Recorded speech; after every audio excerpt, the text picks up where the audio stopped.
Okay, welcome Colin and Gabby. Thanks for coming, and hopefully we'll have some others. Let me share my desktop and talk about what we're going to do. We're in the week 8 webinar, so let's do a little sharing.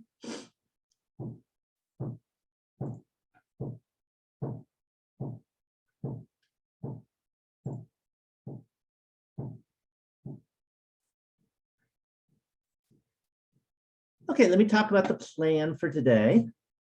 The idea is, again, this is the 8th week of our class, so we're kind of getting towards the end. We're not there yet, but definitely getting there. And we're going to start out, as always, I'll start out with questions if you have any questions.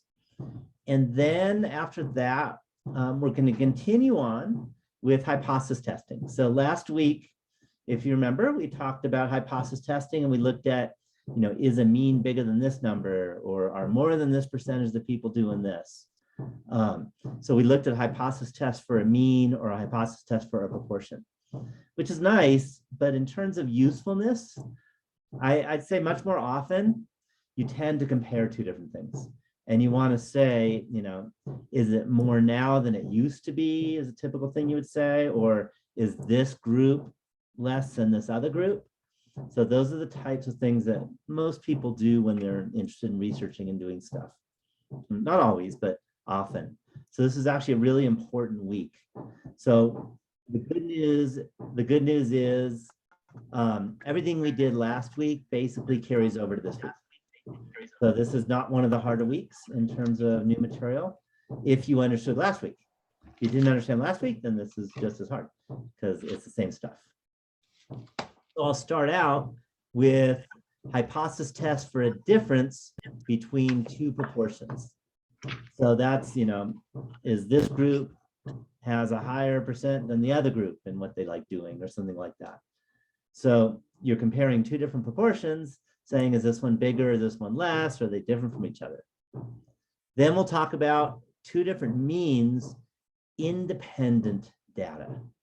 So that's basically when you're comparing two quantitative data. And what you're going to look at is you're going to have like two groups that really are not like paired up or anything. It's just this group and which group is more. And that's kind of what the independent data is. And I'll give you lots of examples on when it's independent.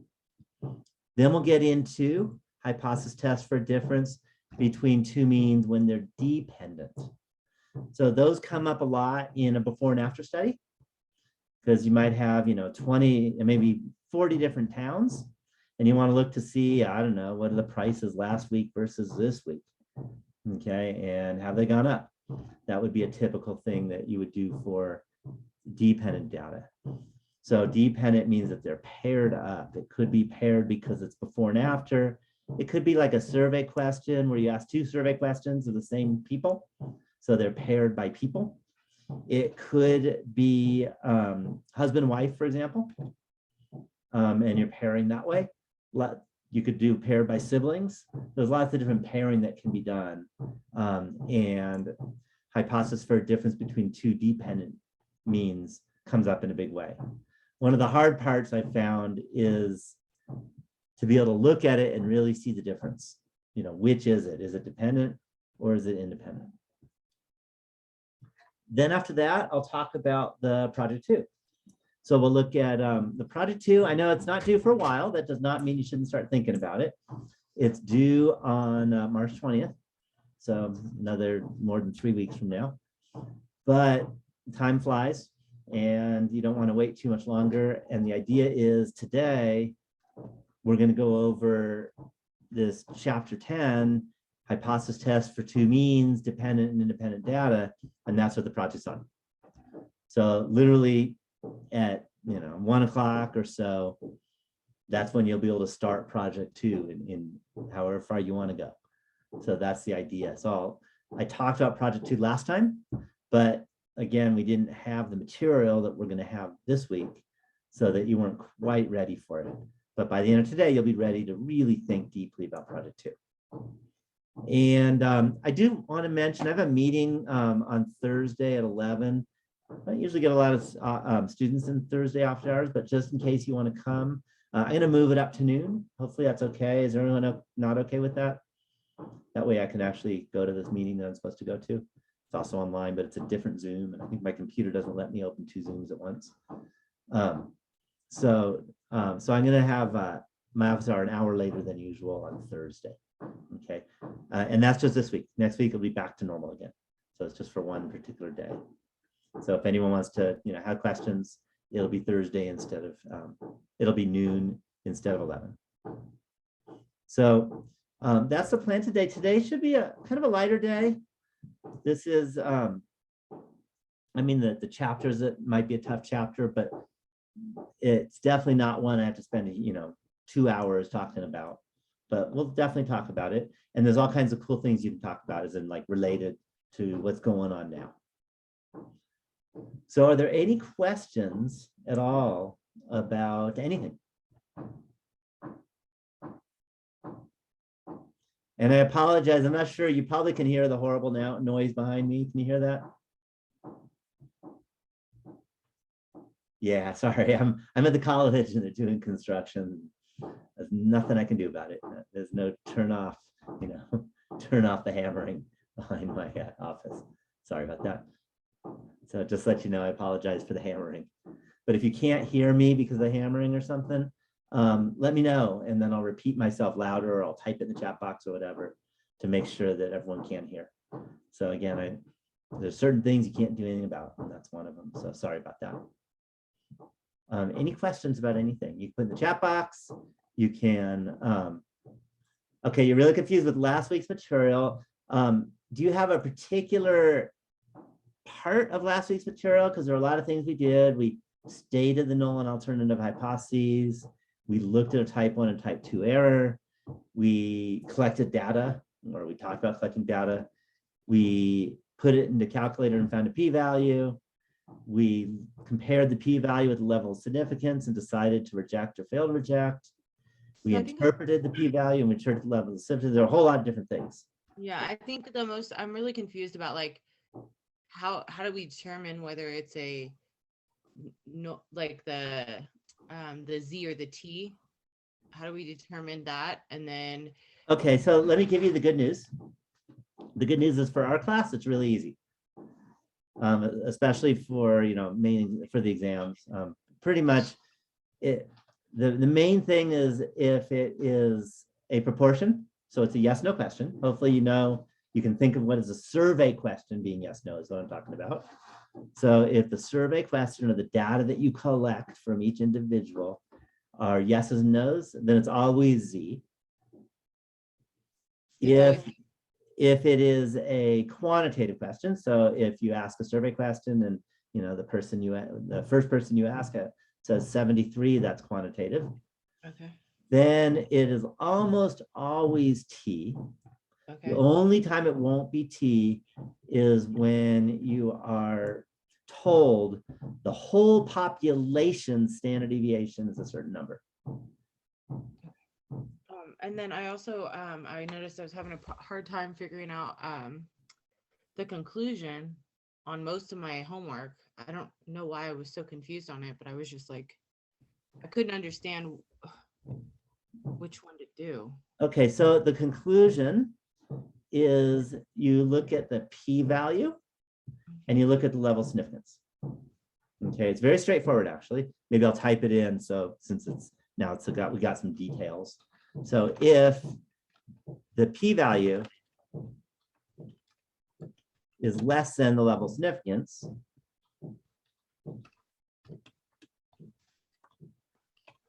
and the level of significance is often to be 0.05, but not always, then you reject the null hypothesis. You reject the null hypothesis. Okay. And it usually starts with there is statistically significant evidence. That's what normally it starts with. Okay. Okay. On the other hand, okay, go ahead. And the nice thing is I can copy and paste this. So if you're taking notes, it might take a little longer for you, but it's almost the same. But if the p-value is greater than the level of significance, then you fail to reject the null hypothesis. And there is statistically insignificant evidence. Does that make sense? Yeah. So it's as Yeah. straightforward as that. Okay. And then you have to like what you're talking about the evidence for. P, so what does P stand for in p-value? Probability value. Because if you remember when we interpret the p-value, it's if the null hypothesis is true and you did another study, then it would be the probability of getting what you got or more extreme. So P stands for probability, if you're wondering. I won't test you on that, but that's what it does stand for. I think, and the other thing I was having a problem with is figuring out which ones I plugged into the calculator. When You it mean which asked- calculator or what numbers? So the calculator that, the Libra calculator, one of them was, I don't Here you know, go. maybe it wasn't very smart about it or something. But I was trying to figure out which one, the sample mean, and then there was another mean to it too. It was like a population mean or something on both of them, and I couldn't figure out which one to plug into what, so all my answers were wrong. Okay, so let's say we have I'll just grab one, hypothesis for mean for Yeah, I statistics. appreciate it. Do you mean sigma known or sigma unknown or known? Yeah, and then what do we plug in? The S and no, not, is it this one? What's that? Yes, it is this one. This is the one I was having a hard time with, yes. Okay, so this is the old, if you know the population standard deviation, which is rare, but it can happen, then you do sigma known. And you'll notice then that sigma pops up instead of S. Okay. Whereas if you don't know the population standard deviation, which is most of the cases, then it asks you for S and you type that in. Okay, and then so it's got you got the sample mean and then the sample size. So I was having a hard time determining which one was which. I don't know A why. sample mean, when they tell you the average was whatever, that's a sample mean. The sample size is they asked 55 people, then 55 would be in. Does that make some sense? Yeah. Yes, that's important, is that the number of people asked or the number of items looked at. So- That's, Sorry that you said it was the sample mean was the number of people asked, right? no, the sample size is the number of people asked. Okay. The sample mean is the average of their answers. Okay. Yeah, so the average of their answers is the sample mean. And the sample size is how many people were surveyed. Okay, I think I'll do Or better. how many items were looked at. Does that make sense? Yeah, it does. Thank you. Yeah, so it's good questions, very good questions. Any other questions? Okay, and by the way, it's gonna be important because again, this week is basically the same thing, except we're gonna have 2 sets of these guys. So same idea, except it's twice as much stuff. Any other questions?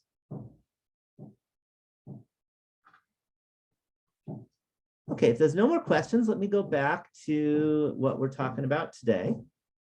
And again, we're looking at now when we're comparing 2 different groups or the answer to 2 different survey questions. So we'll see those types of things. And I thought that what I like about this class so much is that I can easily find something in the news that's going on. So I don't want to get everyone depressed, but what's the big thing going on right now, today, and like all the last bunch of days? Snow doesn't get, well, it might get you depressed. That makes me happy. I promise this doesn't make anyone happy. Yeah, war. Okay, I think most of you know that's not a happy thing. I hope you agree. So I was able to find an article. And here is a question, and it's a political article. Are Republicans more likely to support Ukraine joining the European Union than Democrats are?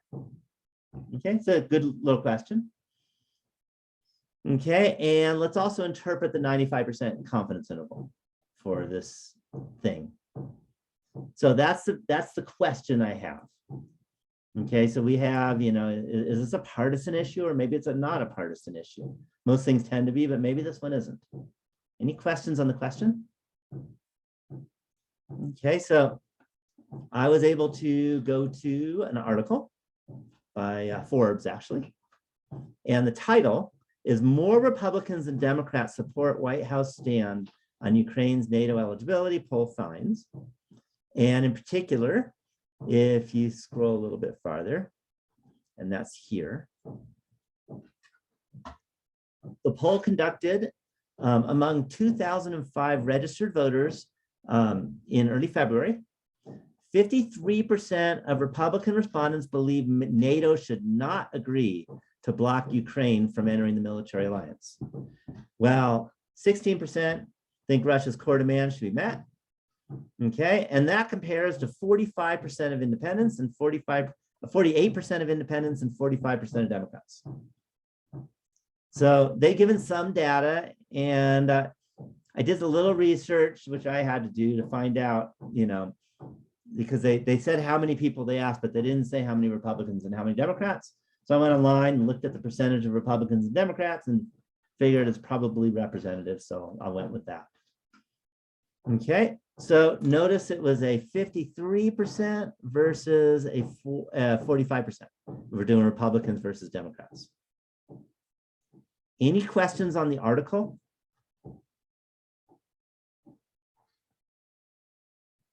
Any questions on the article? And I can't make this font bigger, but I can make the font bigger, which I'm about to do.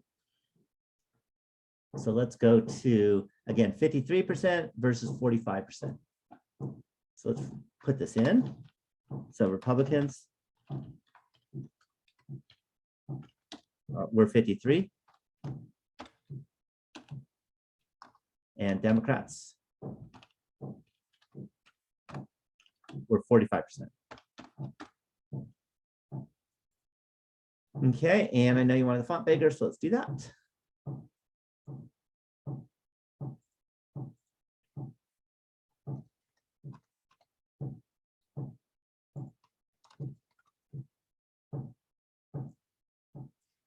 Okay, any questions on the question so far? The military alliance is the EU. EU stands for European Union. I'm not going to get into all the details of it, but I'll let you look that up since you don't need to know statistics for it. So, but there's a lot of information on the European Union. So we want to go through and conduct a hypothesis test. What is the first step of conducting a hypothesis test? Okay, and the good news is nothing difference between chapter 10 and chapter 9 in terms of the step-by-step process. Yeah, the first step is to state the hypotheses, find out what is the null hypothesis and what is the alternative hypothesis. So let's take a look. And I'm going to go here and make it math. And null hypothesis, hopefully remember, is going to be H sub 0 or H naught, we call it, and then colon. So again, nothing's changed. That was what we did last week. Any questions so far? Okay, now this is what's changed a bit. Now we're actually comparing the proportion of Republicans to the proportion of Democrats who support Ukraine joining the European Union. So before, what we were doing is we were looking at the proportion of a group and seeing if that's bigger or smaller or not equal to some known number. Now we have two unknown groups because there's no way we can ever find out the proportion of all Democrats in the whole country because we can't survey them all. And we can't find the proportion of all Republicans in the whole country who support Ukraine joining the European Union. So that's just not possible. And as hopefully you've seen in the entire class, when you can't ask everyone in the whole country, you take a sample, which is what they did. And then we only have samples. And we're going to use those samples to make a kind of an idea, okay, or actually reject or fail to reject the null hypothesis and the alternative, and then accept the alternative hypothesis or fail to accept in terms of about the population. So H naught in this case, since we have two different proportions, what we're going to do is we're going to go P for proportion. And how about sub D, sub R for Republican? We can go P sub R, that's the proportion of Republicans, is equal to P sub D. So let me stop. Any questions on coming up with the null hypothesis for this particular question? Okay, so notice it's very different than what we did last week. Last week we had a P is equal to a number. Now we have two P's that we don't know, and they're equal to each other. Any questions? Because that's the big new thing for this week. Okay, so once we have that, then we can talk about H1.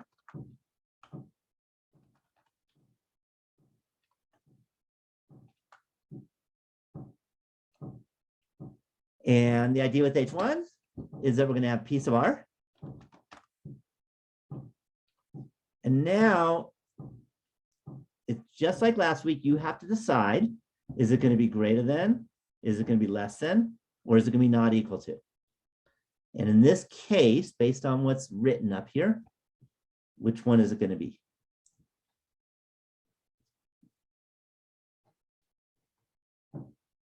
Yeah, this time it's greater than, and the key words are more likely. And if you're more likely to do something, your proportion is bigger. So the Republicans have a higher proportion than the Democrats in terms of their support for Ukraine joining the European Union. Any questions on that idea? So I can go ahead and make it greater than, and it's still going to be P sub D.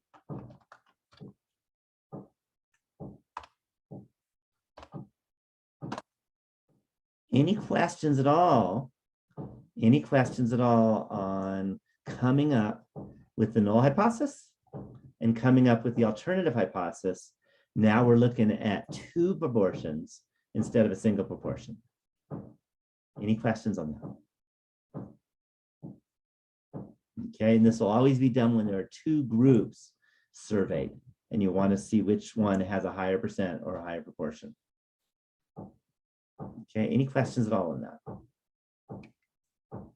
Okay, the next thing you usually do is think about type 1 and type 2 errors. I'm going to kind of go through that quickly on this one because it's not all that deep. A type 1 error means that you would think that Republicans are more likely when they're really not, when Republicans and Democrats are just as likely to support it.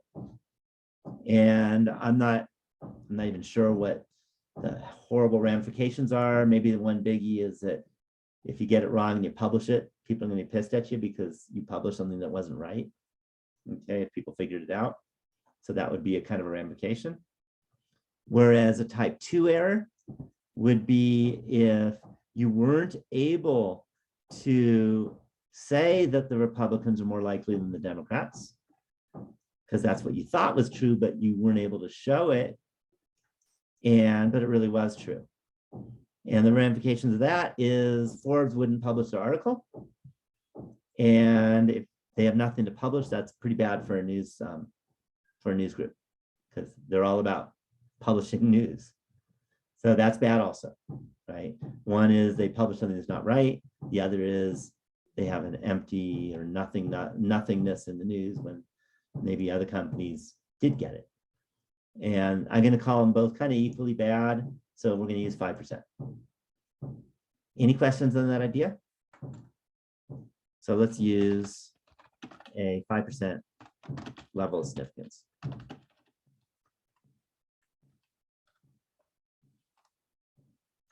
Any questions so far?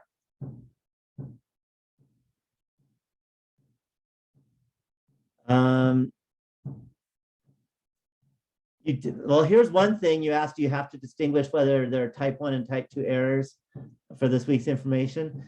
I want to remind you that project 2 is all about chapter 10. You're going to be doing a difference between population means.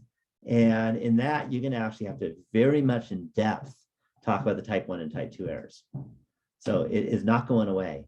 And it does come in chapter 10 via project 2. Yeah, so don't just like, yeah, I don't need to know it for chapter 10. You do need to know it because it is important. Okay, but the definition of type 2 error and a type 1 error, they don't change at all for this chapter. It's really the same thing. I think I get really confused between the type 1 and type 2, like how do I distinguish that? I know what you just said. I see that. I wrote it down, but I still, when it goes down on paper, I'm like, I don't know. How do I distinguish? How do you do this? So one thing you might want to look at is your goal is H1, right? Okay, Right. H1. Forbes News wants to be able to publish something, right? They want to be able to show that P sub R is greater than P sub B. They want to be able to show that so they can actually write their article. Does that make sense? So a type 1 error is they think they showed it, they write their article, okay, and it's false, it's just wrong.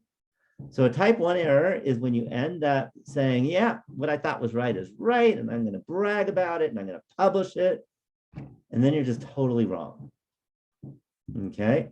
Whereas a type 2 error is when you think you're right, you collect your data and you say, I really don't have evidence to show this.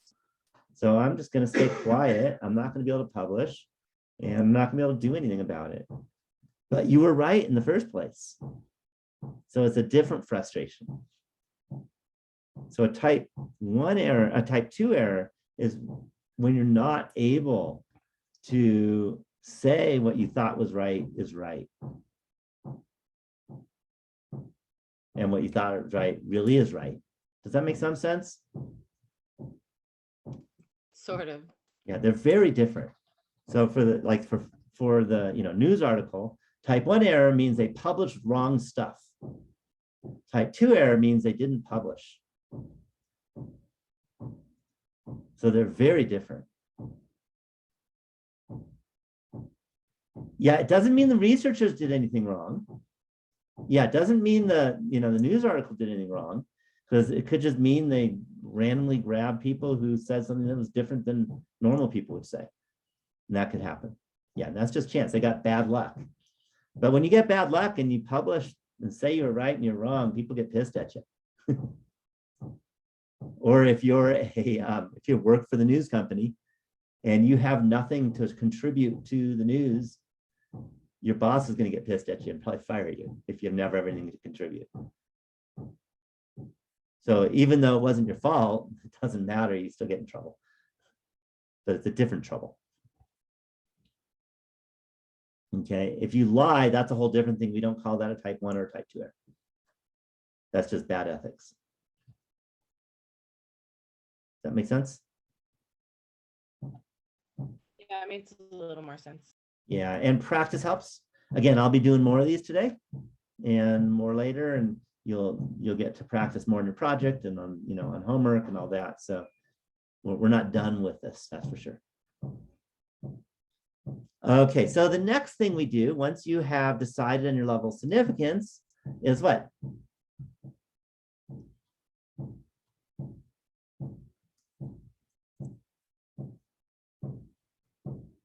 Yeah, now we need to go to the calculator. Okay, we got the data actually, that already happened in this case. So we got our data, and what you're supposed to get after you cite the null and alternative hypotheses, which I kind of did because I cited it up here without, not symbols, but I did cite it. So the next thing we do is we go to our calculator. And in the calculator, we are looking at a hypothesis test. And in particular, we're now looking at two proportions. So that's number 19. So I click on number 19. And now it asks for a bunch of things. So the sample size for the first and second sample. And again, we can go back and look. They were 622 and 501. So I type in 622 for the first sample and 501 for the second sample. Any questions on finding the sample sizes? Okay, now I need to find the number of successes. I need a calculator for that because I was told 53% said yes. So I'm going to go 53, which is 0.53, 53%, and then times and this is 53% of the Republicans said yes. So the Republicans were 501, right? Okay, in fact, maybe I'm going to go here, 501 and 622 for Democrats, right?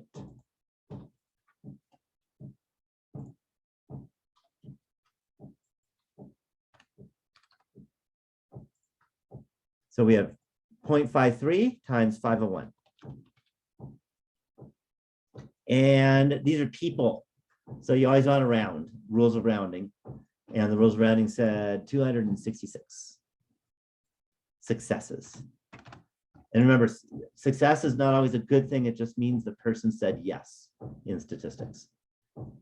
Any questions on the first sample? Okay, for the second sample, if you remember, we had 45% for the Democrats. So we're going to go 0.45. And that's of 622. And that gives us 280 Democrats. Okay, we want to see if the Republican proportion is higher than the Democrat proportion. So we need to click on greater than, because we have a greater than sign in our H1. And I'm going to go, since this is just news, let's go for the standard. How about 95%? And I can calculate. All right. So this is a test that involves Z, and that means the normal distribution curve. I'm not going to get into the math because it's pretty messy, but you can trust me on this. And then the p-value is this big old fat number. We certainly don't need that many decimals. I'm going to go 0.004. I'm going to round to 2 decimals.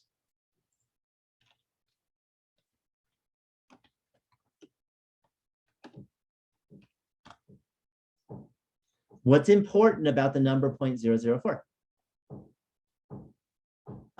So that's a good question. Do you need 5 yeses in each sample to do this test? The answer is yes.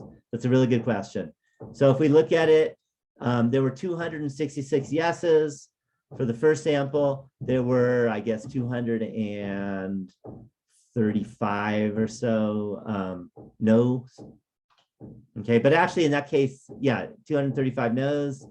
And similarly for the second, there was 280 yeses and 342 no's. So way bigger than 5. So this is just fine. Does that make sense? Yeah, so the sample size is definitely big enough by a lot. Okay, so we got our p-value. Well, why is it important that the p-value is 0.004? Yeah, less than the p-value, so we reject the null hypothesis. So let's write this out. So the p-value is 0.004, which is less than 0.05. And by the way, if it's less than 0.01, then we can use the word strong before we say statistically significant. If it is greater than 0.01, we can't use the word strong. But here we can. So there is strong, statistically significant evidence to support the claim that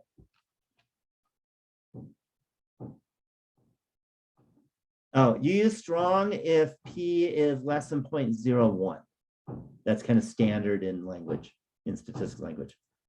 So if P is less than 1%, use strong. And here it's not even 0.5%. Okay, so there's strong statistically significant evidence to support the claim that that a higher proportion of all, note the word all, because now we're not talking about a sample, we're talking about the entire population of America, of all Republicans,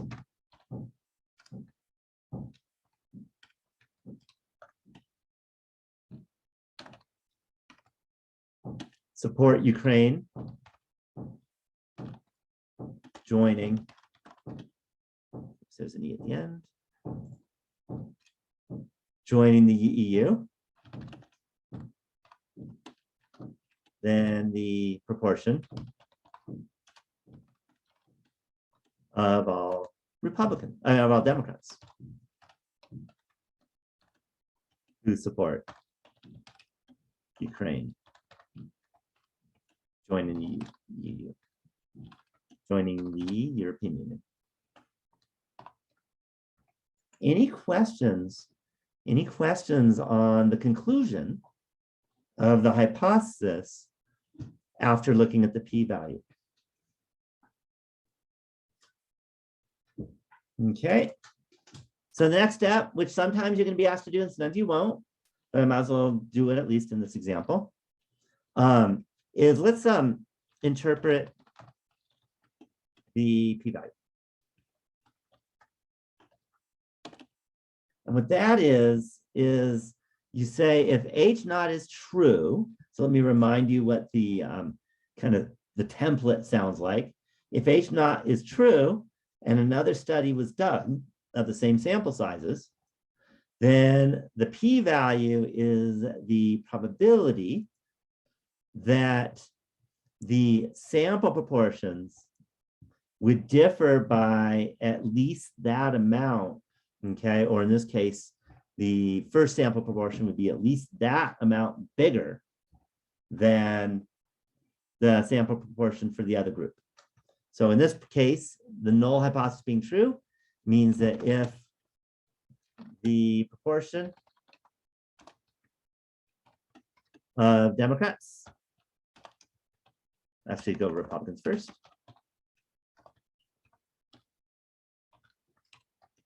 and Democrats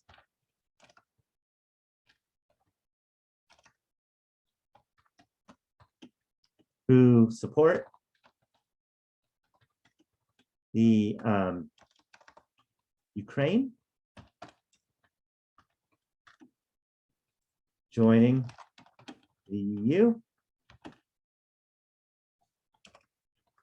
and I guess it's the proportions are the same. And maybe I'll even put all to really emphasize and talk about the whole country and not just the sample.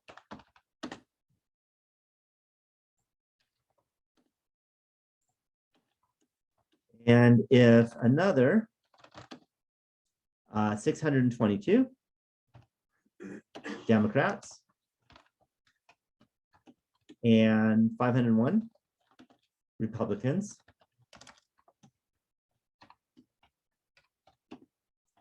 were surveyed, then there would be A. And notice that our p-value is 0.004, so 0.4%. That's how you turn it into a percent chance that. And now look at the difference. We had 53% versus 45%. So that's a difference of 8%. That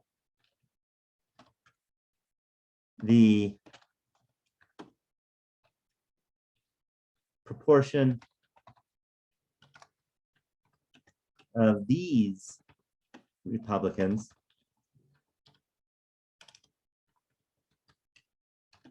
who support Ukraine joining the EU exceeds the proportion of these. So notice it's these, it's not the whole population. It's the sample, this new sample we would take. Proportion of these Democrats who support the Ukraine joining the oops, not ER, EU.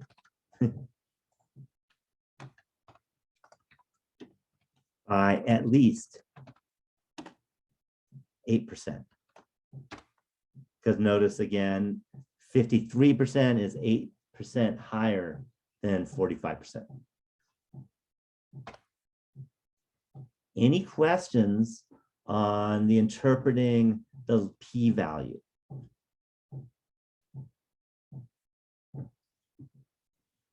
Okay, so now let's interpret the level of significance.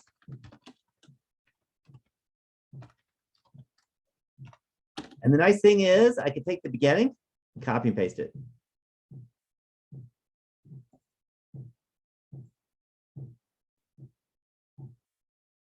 Or at least copy paste the first half. So that first half was if the proportions of all Republicans and all Democrats who support Ukraine joining the EU are the same, and if another 622 Democrats and 501 Republicans were surveyed, then there would be a. Now the level of significance is 5%. 5% chance that this new study would falsely lead us to conclude that the proportion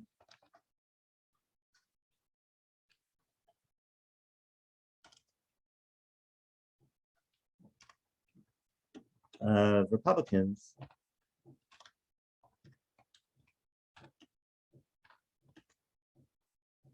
who support Ukraine joining the EU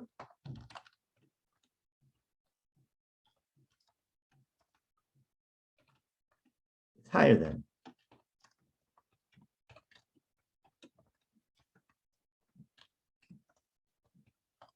the proportion of Republicans, of Democrats who support Ukraine joining the EU.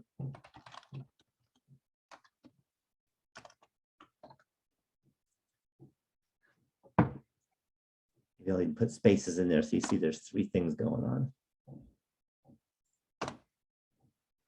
Any questions at all on these interpretations?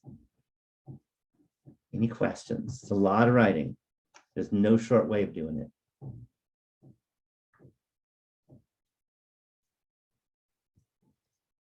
Okay, so let me move on to another example.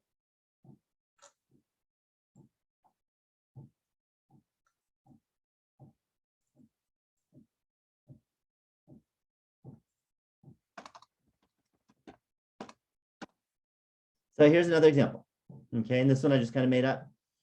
And that is, do single women spend more time cooking than single men? What do you think?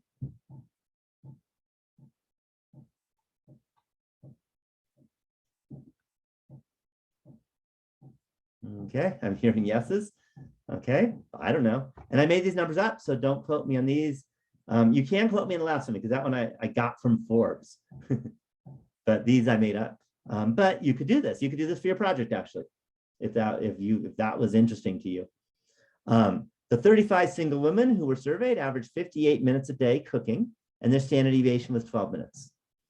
The 38 single men who were surveyed averaged 46 minutes a day cooking, and their standard deviation was 16 minutes. What can be concluded at the 5% level of significance? Interpret the 95% confidence interval. Okay, so there's another question. And you may look at it and say, oh yeah, the women averaged 58 The men average 46, 58 is bigger than 46. So yeah, women cook more. What's the problem with saying that?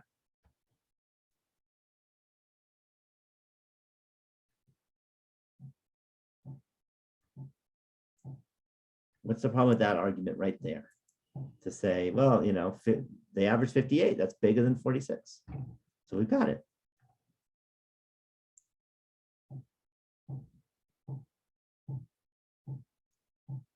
So why is that wrong?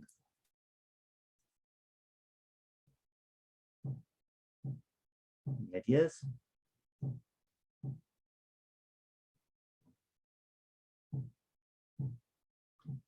Yeah, how confident, and in particular, these are just 35 single women and 38 single men. And that, if you just look at those numbers and don't do any work, that's not enough to make any kind of conclusion about the population of all single men and women, let's say in America. Okay, because we just have a sample. So it needs to go deeper than that. We actually need to look to see, yeah, we have a sample, and is it far away enough to say we have good evidence or not? Because a sample predicts a population, but it doesn't always give us strong evidence for it. So this is where we got to figure it out. Any questions on that? Okay, so as you're used to, the first thing we do is we state the hypotheses. So let's go ahead and do that. So we're going to have H naught.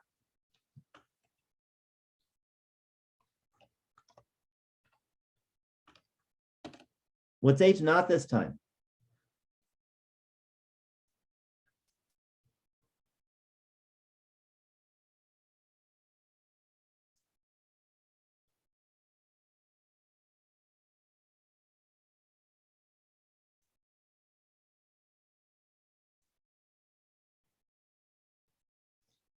So the question is it safe to assume they're randomly selected? Only if you trust the study. So just want to let you know, if they're not randomly selected or selected in a scientific way, you should never trust anything done. You know, if it's just convenient sampling, it's not trustworthy at all. You definitely wouldn't stake your reputation or anything else on it. So we'll make that assumption that we have a random selection. Okay, and notice that the sample sizes are both bigger than 30. That's important. So what is H naught? Yeah, population mean for women's time is less than or equal to population for men's time. Actually, it's backwards because it's women spend more. So population mean for women's time is more. For H naught is equal to. We use equal for H naught. So it's going to be mu. So we find mu in Google. Sub, how about W for women, is equal to mu sub M for men. And then H1 is mu sub W for women. So the population mean amount of cooking time women spend is greater than mu sub M. And I know that's way too small for you to see, so I'm making it bigger. There we go. Hopefully that's better. Any questions on H naught and H1? Okay.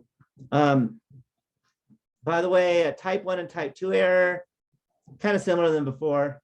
Type 1 error would mean that you end up maybe publishing in some kind of journal that women spend more on average than men, and you're wrong, so your reputation is destroyed.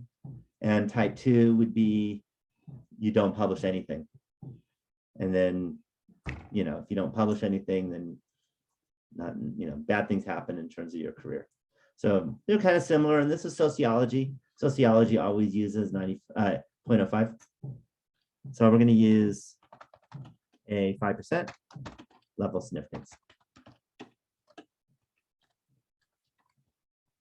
Any questions on that? Okay. And I want to give you that big warning. Always say, what is the survey question? Here, the survey question is, how much time do you spend cooking? Okay, at each day. And someone might say, I spend 50 minutes cooking. They're not going to say yes, they're not going to say no. So always think about the survey question. And if it's a yes, no question, use the letter P. If it's a quantitative question, use the letter mu. So don't make the mistake, because you will lose points if you switch P and mu. Any questions on that?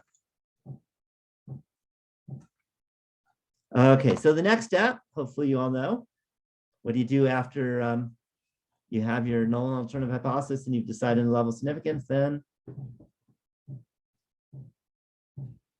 yeah, go to the calculator. So let's go back to the calculator. And which one is it? Which calculator should we use?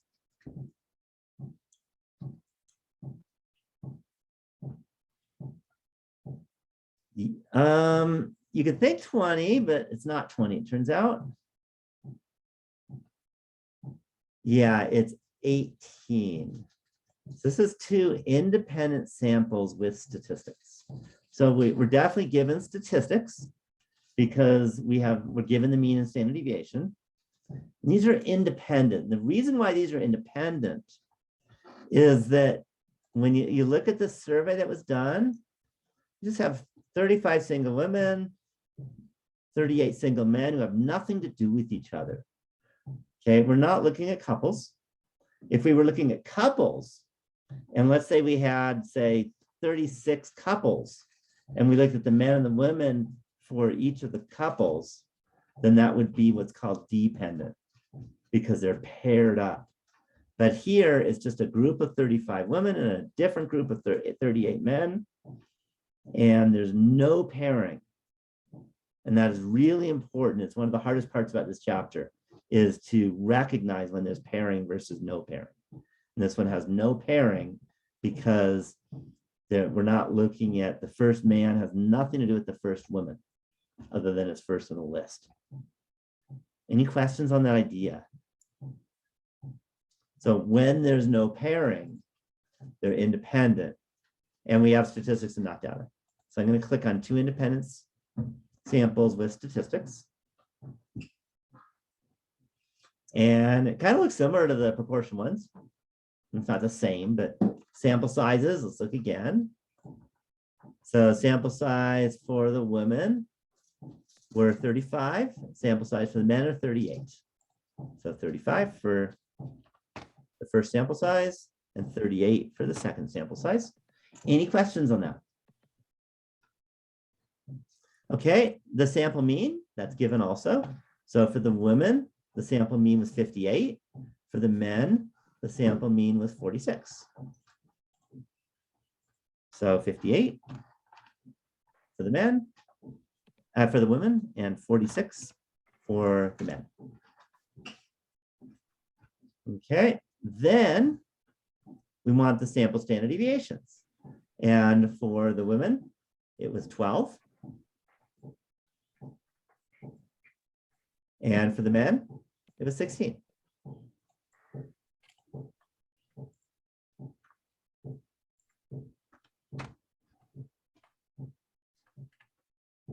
Okay. We want let's look at it again, a greater than. So the confidence level, how about 0.95? Kind of sociology kind of question, standard. But again, you can look at the different ones and play with it and see what you get. And we hit calculate. Okay, and when you do that, we get a really small p-value, 0.0003 or so.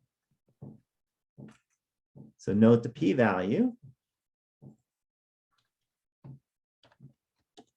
is equal to 0.0003, which is certainly less than 0.05.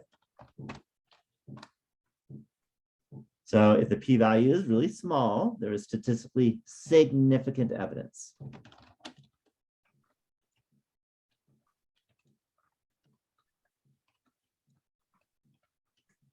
To support the claim that the population mean time that women spend cooking per day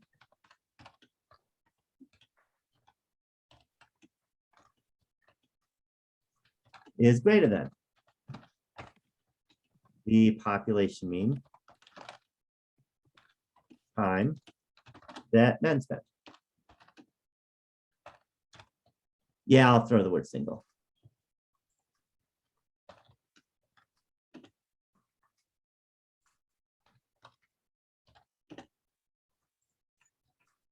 Any questions on that? Okay, just so I didn't do this in the last one, and I probably could have. I only have so much time in these webinars, but let's look at the confidence interval, and that is about 5.4 to 18. Let's just go 5 to 19. So we can say with 95% confidence, the population mean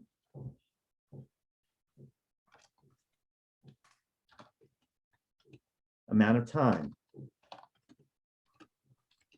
that single women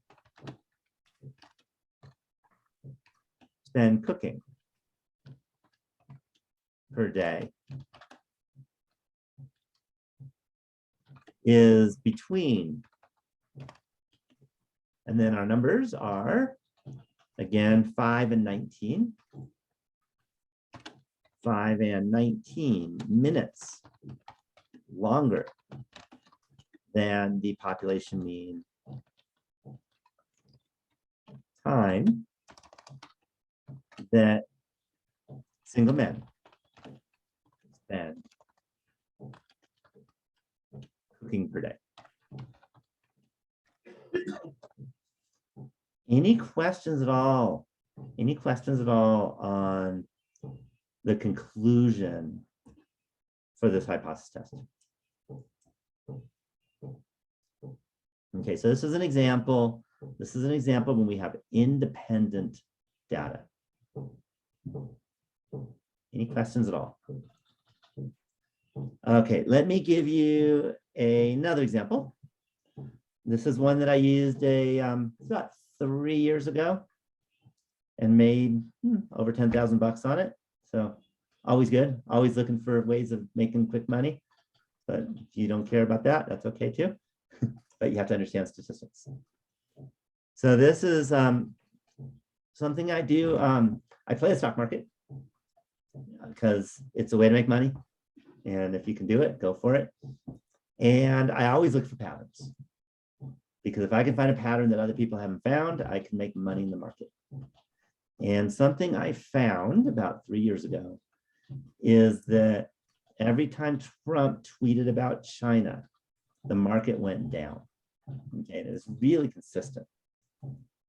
And then a week later, it always went back up. And as I mentioned, if you can find patterns, you can make money on it. But the big question is, how do I know that it really is a pattern? Maybe not.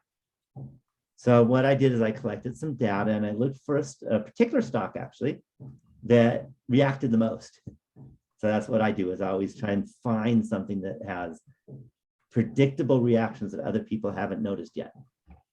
And if you've heard of NVIDIA, it's a kind of a chip company, not like potato chips, but computer chips.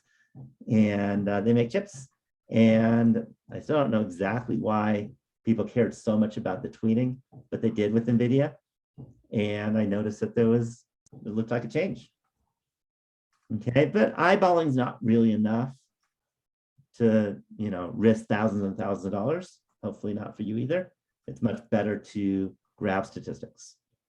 So what I wanted to do is I wanted to test the hypothesis to see if the stock market, the stock price went up on average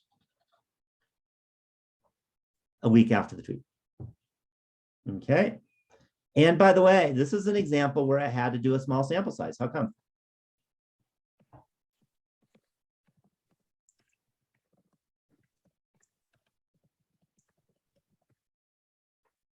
Yeah, even he only tweeted so much. If I waited until 31 tweets, then Biden's the president. I can't make any money anymore because we got a new president. So sometimes you got to do small sample sizes. So I'd like to show you examples when you have to. And there was no choice on this one. So I did a small sample size and looked at the data, and here it is. So what I want to do is I want to see, well, is it really happening? Do I have confidence, right? Am I comfortable with making this? And so what I need to do, as hopefully you're all used to, is I need to write down a null and alternative hypothesis. So for the null hypothesis, first thing, hopefully it's clear. If you look at the data, it's not a bunch of yes and no's. These are numbers. Is that clear? 106 is not yes, it's a number. Okay, so that's one thing. We're talking about numbers. So I'm going to have H naught.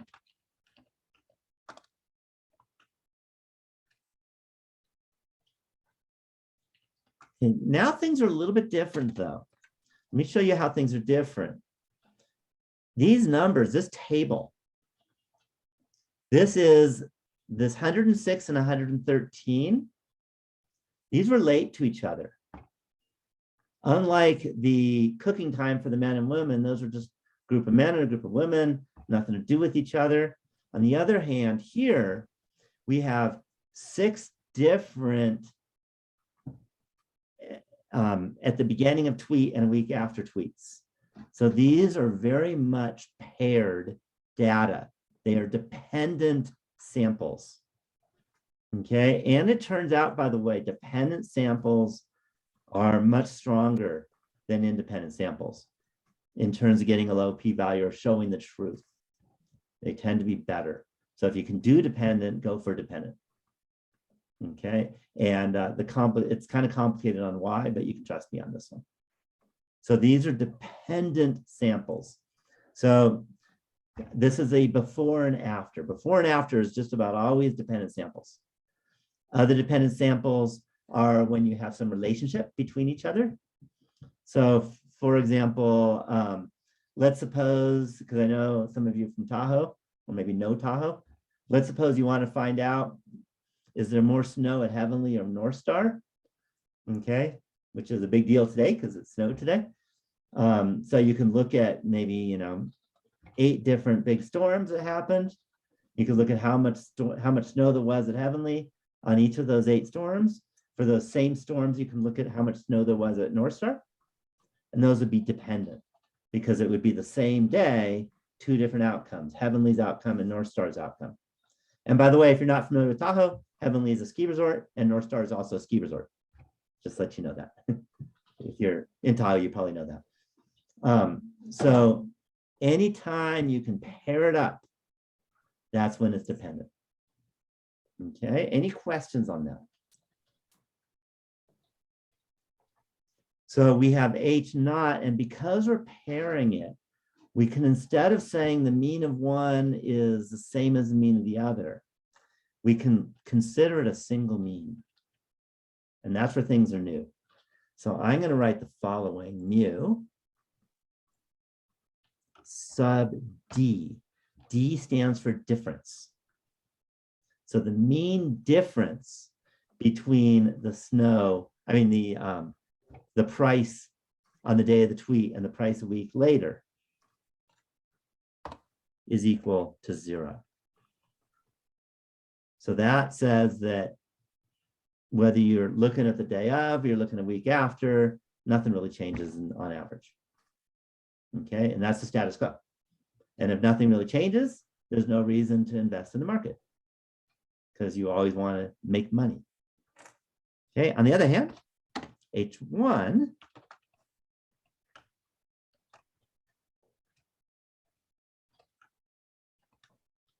okay, is at the mean difference. And mean difference means first minus second, by the way. So if the second is bigger, then the first minus second will be negative. So for example, 106 minus 113 is negative 7. So we're going to have mu sub d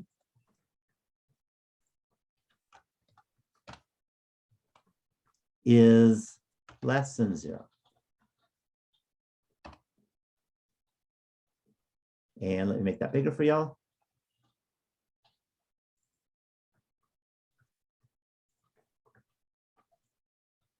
Any questions on? How did you get the amount here? You said you subtracted the first from the second. Yeah, so it's first minus second. Okay. Yeah, so it's always first minus second when you're doing a paired or a dependent samples test. Okay. And that's only for the H1, right? Well, it's first minus second for H naught, but H naught's easy because it's just equals 0. Okay. So if you made a mistake in the second minus first, it still equals 0. So H1 is where it actually matters. So that's why I wait until H1 to talk about it.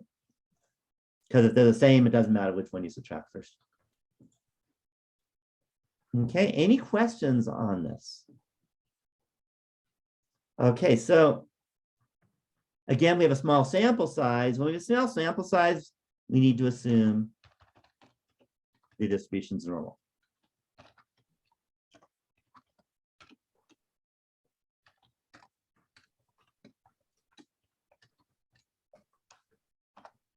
Any questions on that?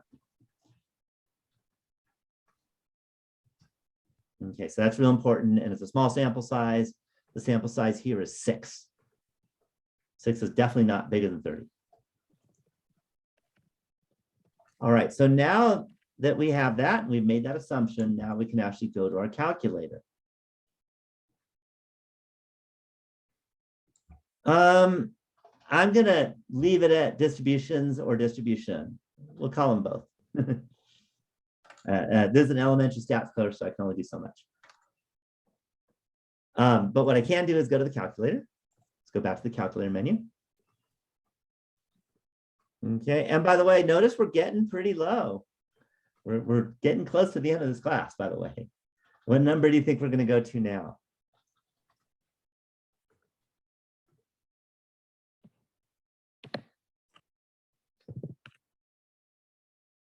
Yeah, this one's number 20. 2 dependent samples with data. Any questions on that? So we have 2 dependent samples with data. I click on that. And here we have data 1 and data 2. So let's go back. I think it'll let me do it, but it won't put commas in. So I copy and paste. Yep. Throw some commas in. 106, comma 110, comma 115, comma 122, comma 114, comma 116. And for data 2.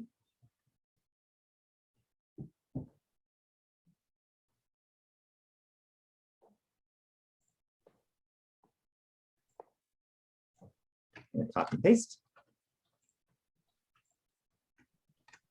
Put some commas in. 113, comma 124, comma 120, comma 128, comma 127, comma 128. 118, comma 127, comma 128. Okay. And notice, for example, on this fourth one, it went from 122 to 118. That went down, right? So, you know, that's worrisome. The others looked like it went up. Okay. So again, we're trying to show the first is less than the second, or the first minus the second is less than 0. So this less than is the right one. Let's do a 95% confidence level. Let's do a 90%. This is one of those with small sample size. You can push it a little bit. And hey, calculate. What do you think?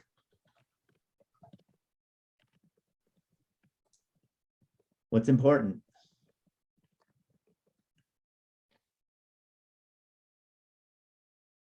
Yeah, so 2 things are important. Okay, so one is the p-value. The p-value is 0.018 or so, and that's small enough. And the second is the lower bound is 13.42, and the upper bound is negative 2.24. Any questions on that? So we have, yeah, so they're both important. So the p-value tells us that, you know, with pretty, not quite, you won't say strong, we're not less than 0.01, but there is statistically significant evidence that the population mean price of NVIDIA a week after a tweet is greater than the population mean price of NVIDIA the day of the tweet. Okay, which is nice to know. So that means, you know, there's money to be made. Now, the confidence interval doesn't just say there's money to be made, it tells you how much money is there to be made. So we could be 90% confident that the price at the beginning, so right after the tweet, is between $13.42, or let's go $2.24 and $13.42 cheaper than the price 1 week after. So that's one of those where not only, you know, do you decide that it's a good investment, but here we actually can see how good investment it is. Okay, and again, this was, you know, somewhere between a few percent and 10%, basically. Okay, and that's in 1 week. So is that a good investment?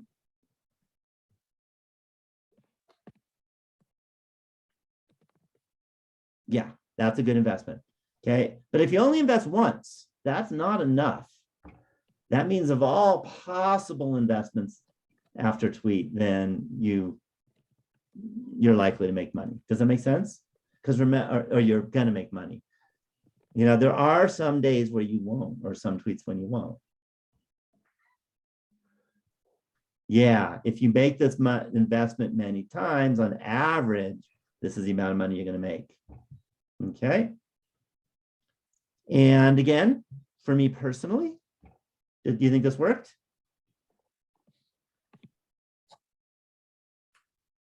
Yeah, absolutely. Okay. When did I stop doing it?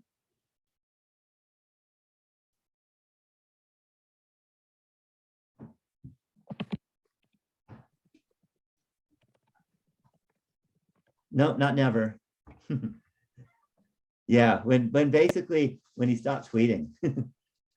Okay, when he stopped tweeting. I'd say when Biden won the election, but actually he stopped tweeting a little before Biden won the election.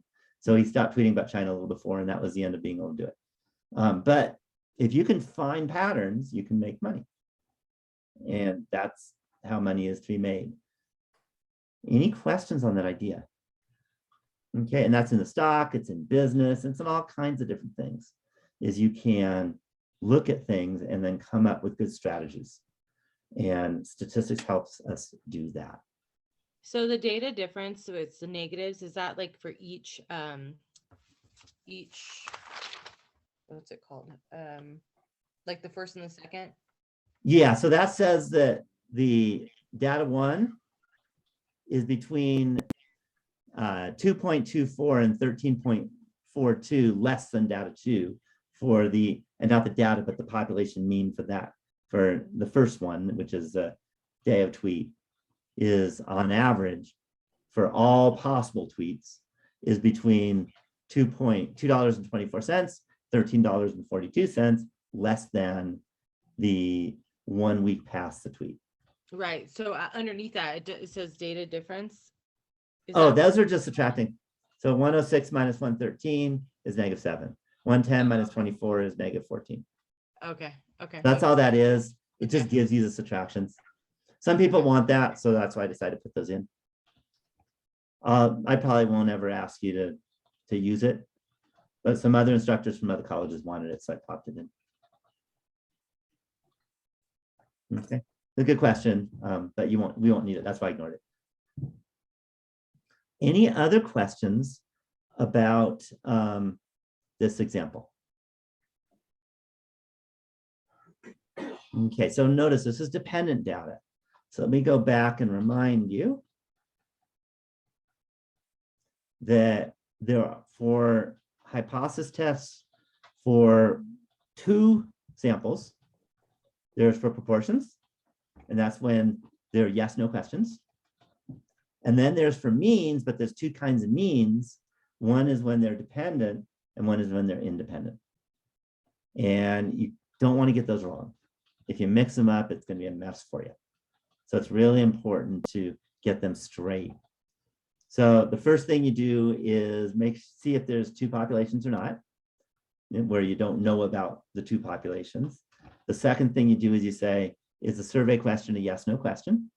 Or does the survey question have number answers when someone is asked the question?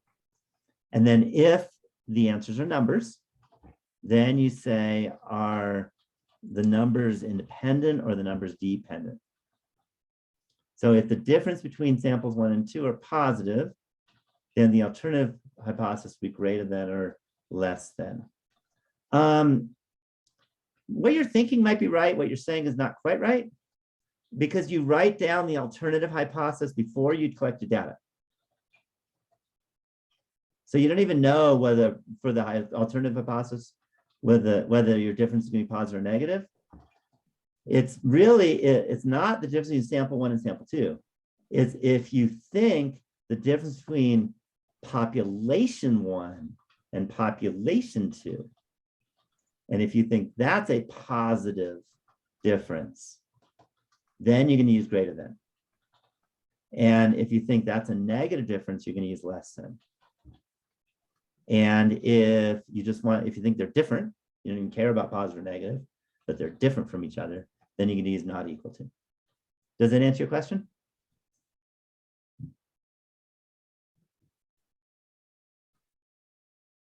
Yeah, so it's always, you always do H naught and H1 before you look at the data. But it's what you think the population is doing, or what you want to test to see if the population is doing that. Okay, and I only have time to do like 1 example of each in these webinars, because we only can do so much. But you can find other examples. One is in the long video. Definitely, you can find those in the chapter videos. The homework has examples, the book has examples. So there's definitely other examples. So I am going to give you the secret word. And the secret word for this week's webinar is paired, because our last example was paired quantitative data, where we're looking at quantitative. So in other words, a number answer, 2 populations, but at which the first of the group 1 and first of group 2 are paired with each other. Might be the answer from the same person. It might be the same date and what happened in 2 places on that date. It could be before and after, but some kind of pairing. So that's important. Okay, what I want to talk about now is the project. So as I mentioned, project 2 is due on March 20th. So you have some time, but let's talk about timeline. I think it's good. So what I recommend for project 2 is go back. Okay, what I recommend first is to have it turned in by March 19th. Anyone know why? That's better than March 20th. And that's just a life thing, not that's a project. No, this turned in. This is literally submitted. No, final's not on the 20th. But good try. It's a life thing. If you have something really important, then it is much better to get it done a day early, because if some disaster happens, then you got an extra day if you have to. But you should have your goal as the day before. Does that make sense? And again, that's not about, this class or anything. That's just a good idea for life. If you have something important, try and get it done a day early. Okay. Yeah, I will review it, but we're not there yet. I'm going backwards in time. So again, I recommend that March 19th is a goal to submit final version of project 2. Make that bigger for you.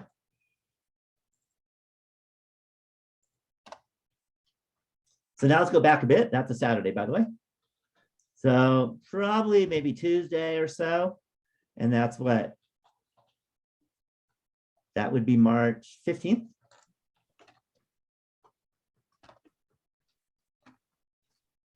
Is goal to submit the draft of project 2.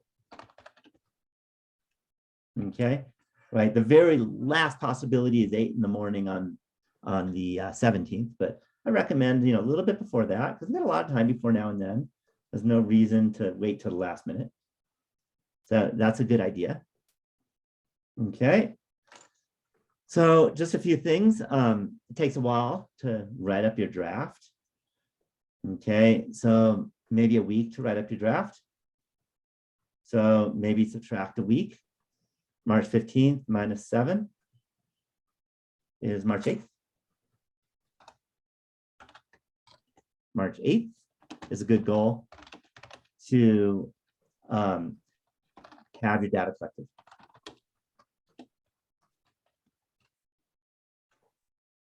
Okay, that's a good idea. Is March 8th is probably good for that.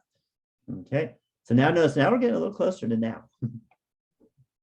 Okay, so if you go back a week from then, that'd be maybe March 1st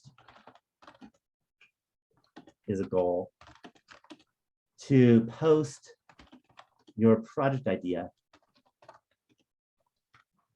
on the project 2 discussion board.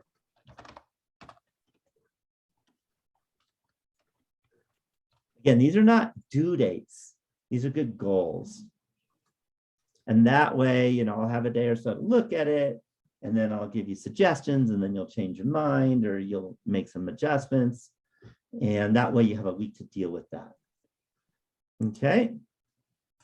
And then I'm going to go February 22nd is a good goal to make sure you know who your partners are.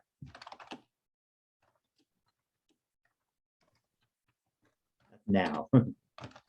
Okay. And by the way, today's a special day. Do you know why? But I'm a math nerd. Yeah, 2, 2, 2, 2. Not too many. Okay. And another 58 minutes, it'll be 2, 2, 2, 2, 2, 2, 2. Okay, pretty cool. So this is a good goal, as in you know who your partners are. And I want to remind you, we talked about this last week, is that you must have at least one more partner. I recommend 2 more. You should double check to make sure your partner hasn't quit the class. I haven't had that many drops since project 1, but who knows, maybe they did the last assignment, but they quit today or something, and I don't even know it. So I would communicate with your partner, make sure they're still in the class. And it's up to you. It's up to you to make that happen and choose your partners. If you don't have a partner, then grab another one. If you only have 2, I recommend grabbing a 3rd or posting on the project 2. Hey, can I grab one other person? And post that so that you can find a partner. So that I recommend doing now. Any questions on that? Okay, so those are kind of goals. I want to remind you, this is a chapter 10 project, basically. Okay, for chapter 10. Yeah, we had 2 parameters today on 2. Chapter 10 project, and not about proportions. Anyone know why you're not supposed to do proportions? There's a reason why I'm telling you don't do proportions. It's something we've kind of vaguely talked about. It's a lot of work, in particular, if you want your standard margin of error around 3%, you need over 1,000 responses. And I try not to be an evil person. If I said you need to ask 1,000 people, I think that wouldn't be fair. I don't know if you agree, but okay, or even collected 1,000 data values. I think that'd be too hard. Okay, and that'd be 1,000 of each, by the way. So we're talking over 2,000. That'd be horrible. Okay, so if you're doing a mean, you can actually get a decent margin of error with only 62, and that can work out. So that's the main reason I'm doing that. It's not because I love means. It's because to have really good data, you need so many for proportions. So that's a big note. I want to remind you of that. And it's of each group. So if you're asking a person 2 things, you have to ask 31 people because you're going to get 62 answers total. If you're asking 2 groups, you're going to need to go 62 people. Now, you don't have to ask people. Okay, this is not project 1. This is not necessarily a survey of people. Do you remember what it could also be?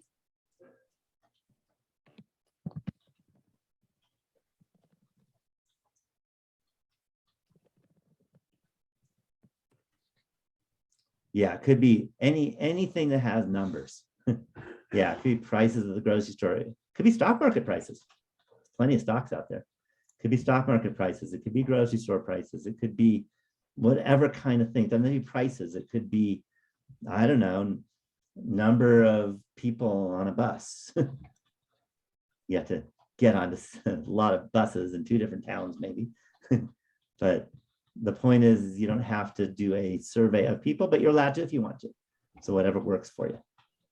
So that is very notable. The other thing to be careful of is I give you a template that is not what the project should look like. Project should be full paragraphs, full discussions on how it's going to get used instead of just the stock template. So be careful about the stock template. Those are mistakes I see a lot of. So again, I talked about the project last time, so I don't need to go into that kind of detail again this time, but I wanted to emphasize is what we did today in the last 2 examples. So I think I am going to call it a day. So it's not as long as last time. I promised it wouldn't be less than 1.5 hours by a tiny bit. And I'm going to stop the share. And I think I'll stop the recording.